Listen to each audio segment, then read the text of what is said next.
Hi అండి, welcome back to వసంత విశేషాలు. ఈరోజు దొండకాయ 65 ఫ్రై చేశానండి. రెసిపీ మీరు కూడా చూసేయండి. దొండకాయల్ని పొడుగ్గా 4 ముక్కలుగా కట్ చేసుకోవాలి.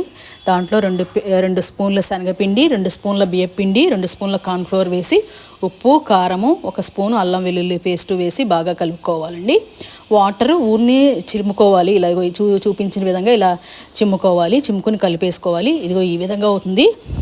నూనె బాగా హై ఫ్లేమ్లో వేగనివ్వాలండి. పొయ్యి హైలోనే ఉండాలి. హైలో లేకపోతే నూనె బాగా పీల్చేస్తుందండి. దొండకాయలు బాగా హైలో పెట్టేసేసి ఒక 5 నిమిషాలకి వేగనిస్తే చక్కగా వేగిపోతాయి. వేగిన తర్వాత ఒక ప్లేట్లోకి తీసేసుకుని జీడిపప్పు, వేరుశనగ గుళ్ళు, కరివేపాకు, పచ్చిమిరకాయలు వేసేసి బాగా వేయించేసుకుని దొండకాయల మీద కలిపేసుకోవడమేనండి. దొండకాయ 65 కర్రీ చాలా టేస్టీగా ఉంటుంది. మనకు భోజనాలు ఎలా వస్తుందో అలాగే వస్తుందండి. మీకు దొండకాయ కూర అంటే ఎవరికి ఇష్టమో కామెంట్ చేయండి. ఈ వీడియో నచ్చితే లైక్ చేయండి, షేర్ చేయండి, సబ్స్క్రైబ్ చేయండి.